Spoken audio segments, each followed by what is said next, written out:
নাগার wash করার লেগে 14টা দেশে গেছি, 14টা দেশে। আলহামদুলিল্লাহ বলেন না?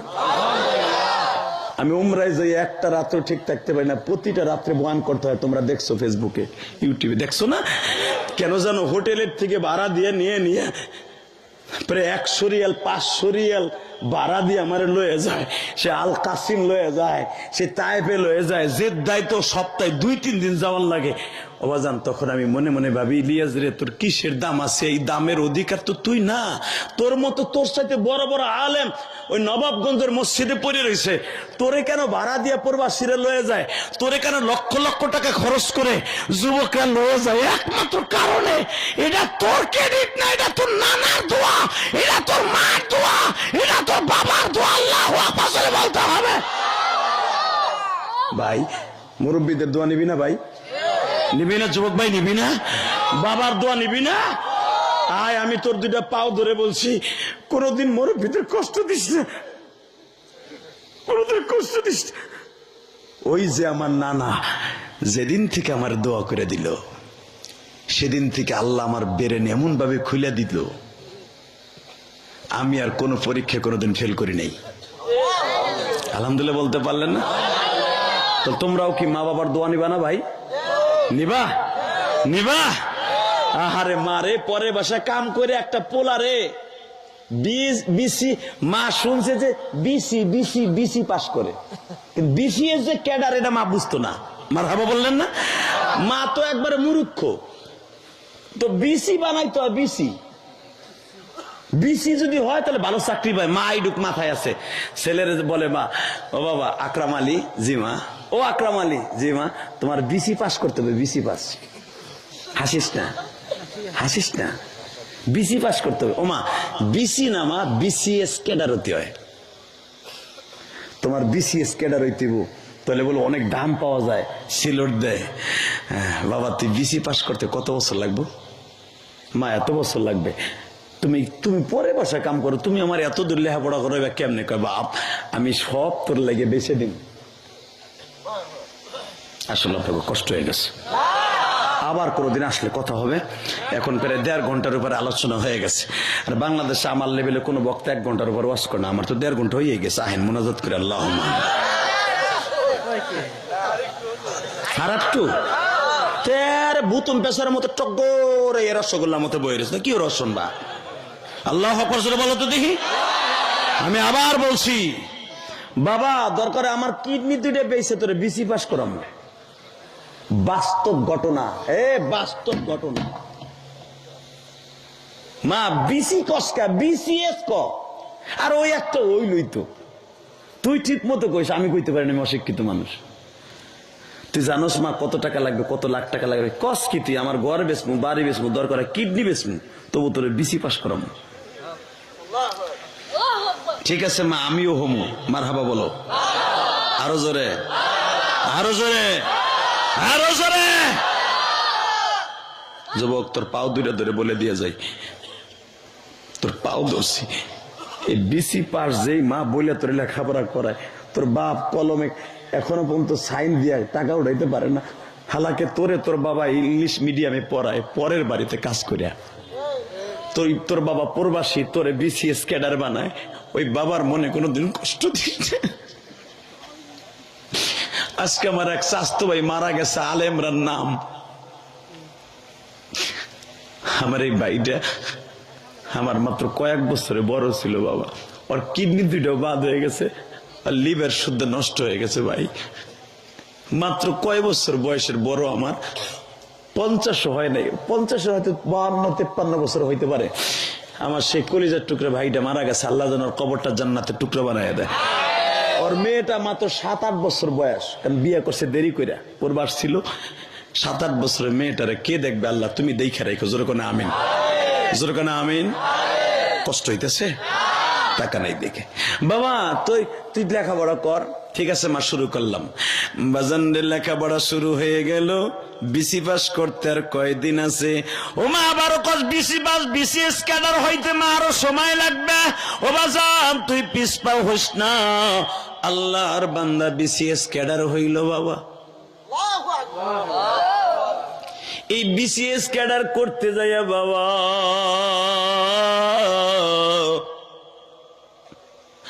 মা পরের বাড়ি কাম করছে, হাতের রুলি বেচছে, আংটি বেচছে, স্বামীর দিয়া গলার হার উপহার সেটাও বিক্রি করছে। মা গরু লালন পালন করত বছরে, ওই পোলাটা বাবা গাভীর দুধও ব্যস্ত, ওই গাভীর পেটে যে বাচ্চা হইতো সেইটা মা পালিয়া পোলারে লেখাপড়া করাইয়া লাস্টে যে সময় বিসিএস ক্যাডার হবে বাবা, অনেক টাকার দরকার, মা ভিটা বাড়িটাও বেইছে ফেলাইছে। মা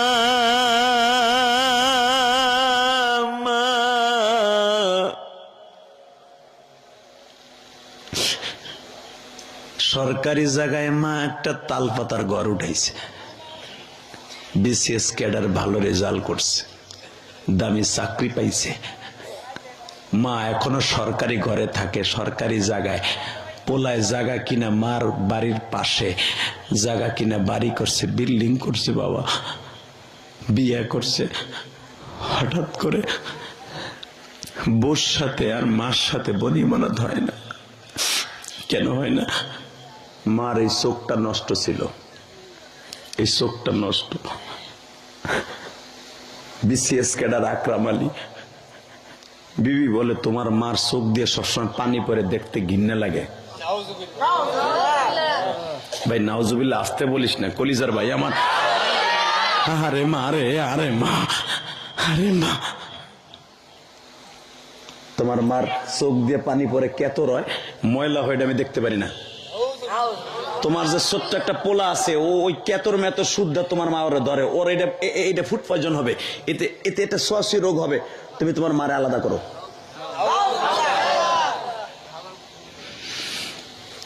আল্লাহ, যদি তুমি রাগে বলছো ধন্যবাদ তোমাকে, আলহামদুলিল্লাহ বলেন।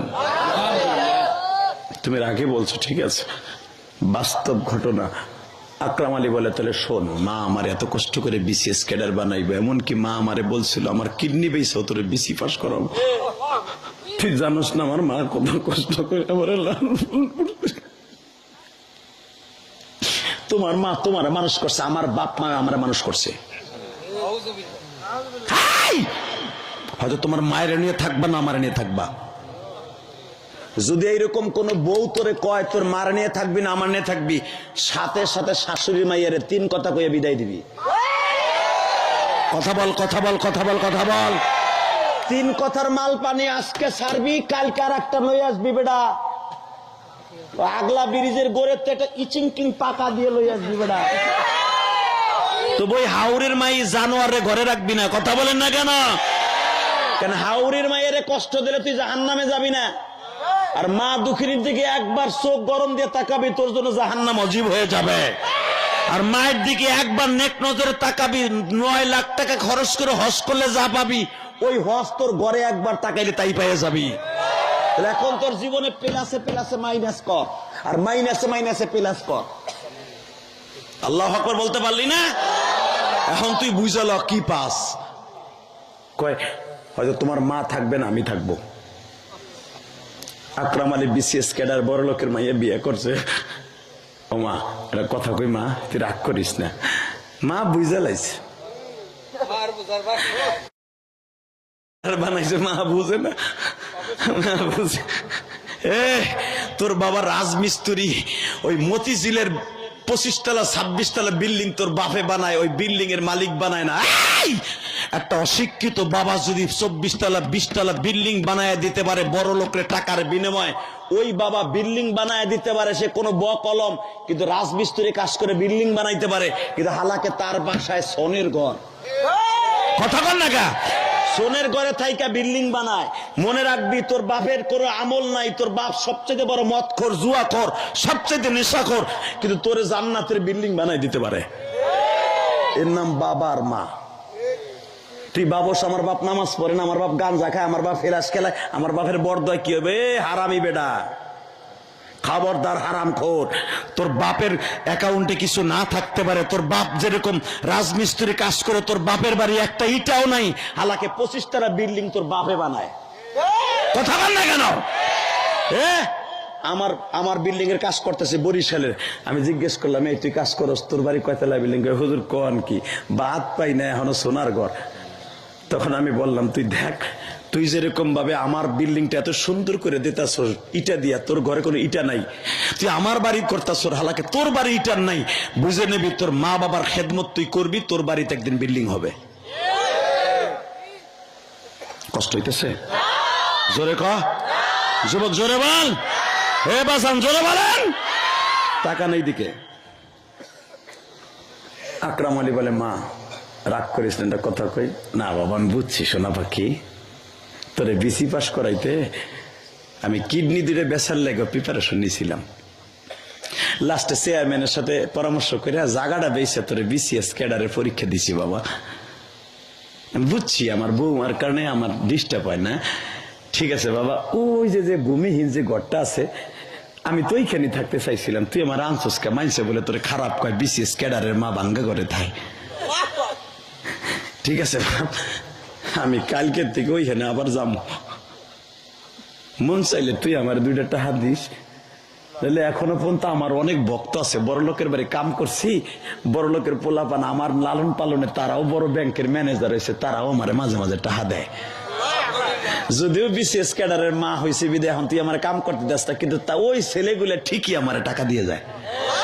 বাবা আমি কিন্তু তোর টাকায় ভরসা করে চলি না বাবা, আমার ওই যে জাগো লালন পালন করছিলাম মা হিসাবে, কাজের বউ হিসাবে, ও বাবা হ্যাঁ গো বউ মারাও আমারে খাবার দিয়ে যায়।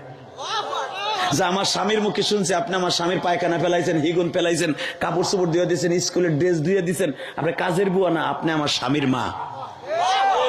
বাবা তুই চিন্তা করিস না, তবু তুই ভালো থাক, কারণ তোর ভালো থাকার লাইগা আমি মা কিডনি বেচতে গেছিলাম। লাইলি মজনুর প্রেম দেখছো, আল্লাযীনা আমানু আশাদ্দু হুব্বান লিল্লাহ, মোমেন সবচাইতে বেশি ভালোবাসে আমি মালিক রে। লাইলি মজনুর চাইতে বেশি প্রেম আমার মাওলার সাথে, আর পৃথিবীর শ্রেষ্ঠ প্রেম হলো সন্তান আর মা বাবার সাথে। ঠিক না বেঠিক? জোরে কোন, আরো জোরে। আরে মারে মা, তাহলে রাগ করিস না মা, তুই আবার কেউ কইস না, তুই সবার কাছে বলবি না আমার ভাল লাগে না এক জায়গায় এখানে তাই আমার এই আগের সোনা ঘরে ভাল লাগে।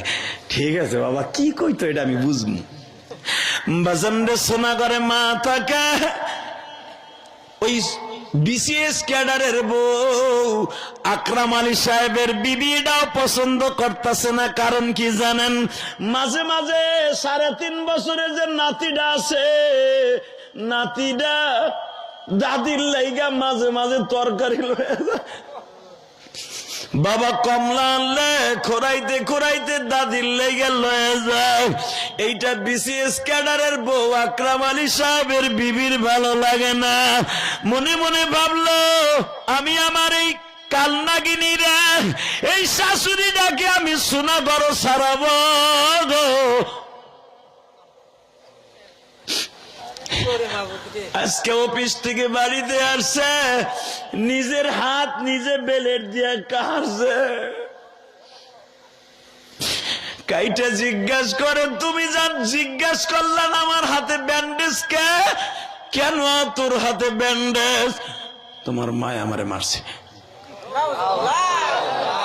তোমার মা আমারে বটি দিয়ে কোপ দিতে চাইছিল, জোরাজোরি করতে যে আমার হাতে লেগে গেছে, এরপর আমার মায়েরা ফেলতে চাইছিল এই যে বডি। আকরাম আলী সহ্য করতে না পাই না মায়ের ঘরের কাছে গেছি, মারে ডাক দেওয়ার সাথে সাথে বলে, মারা তুই কি আমার বউরে বটি নিয়ে মারতে গেছিলি? মা মনে মনে ভাবে, আমি যারে বিসি পাস করাইলাম ও তো আর আমার কোনোদিন খারাপ জানতে পারে না। মা মিথ্যা কথা শুনে তেলে বাগুনে জ্বইলা উঠছে, পোলার কলার ধরে বাবা 2টা থাপ্পড় দিছে। তুই বিসিএস ক্যাডার হইয়া বুঝি মার কথা ভুইলা গেছ, বোর কাছে মুড়ি দয়া গেছ।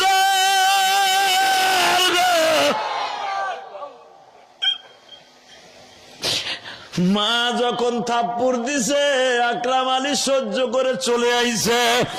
ওই যে কালনাগিনী বউ ও আমার মায়েরা যারা মহিলা প্যান্ডেলে আছেন গো মা, আপনিও তো একদিন মা হবেন, শাশুড়ি হবেন মা।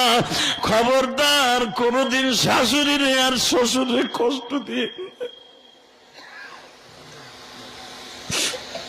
একদিন 2 দিন 6 মাস পরে এই প্রতিশোধ নিয়ে আমার স্বামীর তুই থাপ্পড় দিছিলি, এই থাপ্পড় তোর গালে দেব।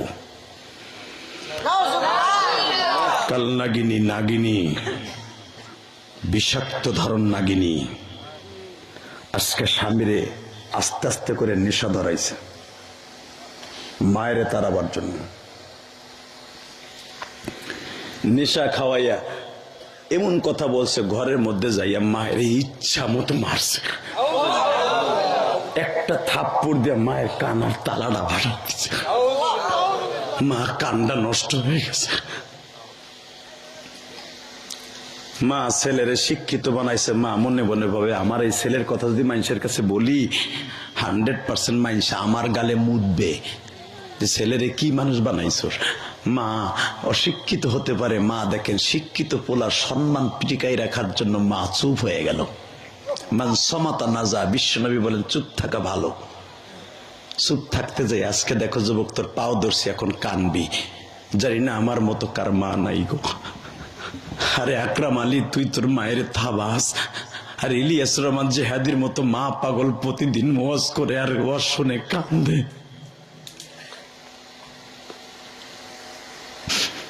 গতকালকে যিনি সভাপতি ছিলেন উনি তো ইউটিউবে শুনছে আমার, উনি চয়েস করছে ওদের জন্য যে মায়ের ওয়াজ করে। উনি মায়ের অনেক ভক্ত, উনি কোটি কোটি টাকার মালিক এবং একটা কলেজের প্রফেসর। ওনার কয়টা ছেলে অস্ট্রেলিয়া লেখাপড়া করে।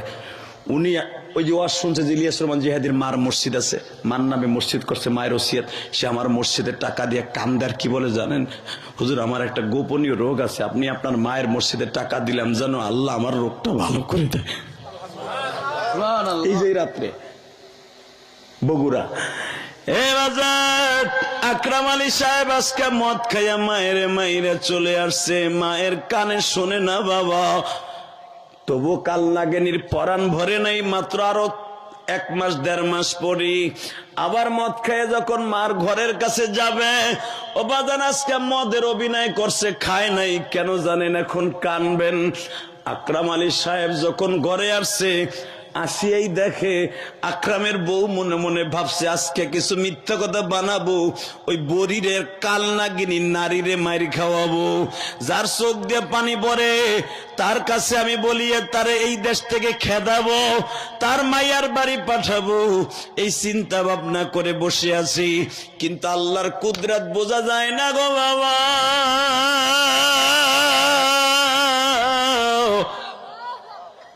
শিক্ষিত ছেলে আজকে বাসায় আসছে রাত 12টার পরে, কারণ মায়েরে মারার পরে আর তার অন্তরে শান্তি থাকতে পারে না। আল্লাহ বলেন যারা মার মনে কষ্ট দিবি তাদের মন থেকে আল্লাহ আমি শান্তি কেড়ে নিব, এটা আল্লাহর ওয়াদা। আকরাম আলী সাহেব ঘরে যায় আরাম লাগে না, অফিসে যায় আরাম লাগে না, ছেলে মেয়েরে ধরতে যায় আরাম লাগে না। 1.5 বছরে একটা বাচ্চা আল্লাহ আবার দিচ্ছে। ছেলেটা পায়খানা প্রস্রাব করে মার কোলের মধ্যে হইয়া রয়েছে। আকরাম আলী ঘরে ঢুকতে পারতেছে না, পায়খানার গন্ধে। আকরাম আলীর মাথার বেরেন খুলে দিলেন আমার আল্লাহ। আকরাম রে, তোর বউ যেরকম তোর পোলার পায়খানার মধ্যে হইয়া রয়েছে, তোর মাও তোর পায়খানার মধ্যে একদিন শুয়েছিল। আকরাম আলী আজকে নেশা করে আসে নাই বাবা, মায়ের ঘরের সামনে যায় ডাক দিছে, মা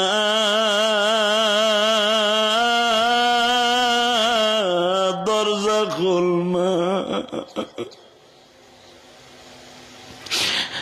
মায়ের তো বাবা বাঁশ দিয়া আর খড়ি দিয়া বেড়া দেয়া বাবা।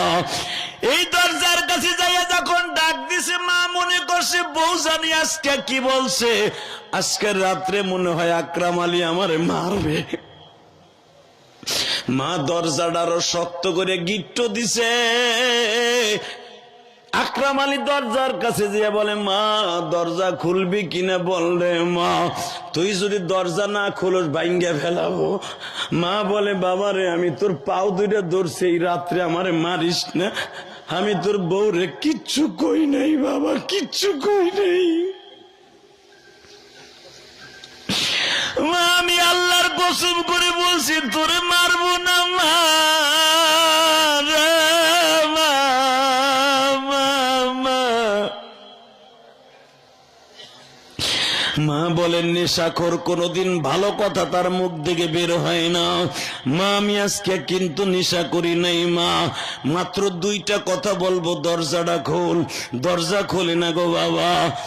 আকরাম আলী বলে মা খুলবি না, একটা লাথি দিয়ে দরজা ভাঙ্গিয়া মা লাভ দিয়ে দাঁড়া কয় আকরাম রে, এই রাত্রে যদি আমার গায়ে আঘাত করস, এতদিন কোনদিন কোন মালিকের কাছে নালিশ করি নাই, তোর বিরুদ্ধে কিন্তু আল্লাহর কাছে নালিশ করব। একটা দৌড় দিয়ে মায়ের পাও দুটা দাঁড়াই ধরে বলে মারে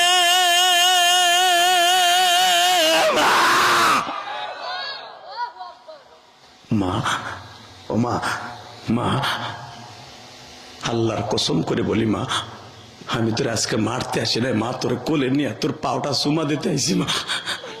কেন বাবা তুই এত তাড়াতাড়ি ভালো হইলি কেমনে? মা তাহলে আয়। মায়ের কোলে করে নিয়ে ঘরে গেছে, যাই দেখে এখনো পর্যন্ত পায়খানার দুর্গন্ধে ঘরে ঢুকে যায়। যুবক তুই কান্দাস ভাই, আমি জানি ওই যে আমার দাড়ি পাকা বাজান কান্দে,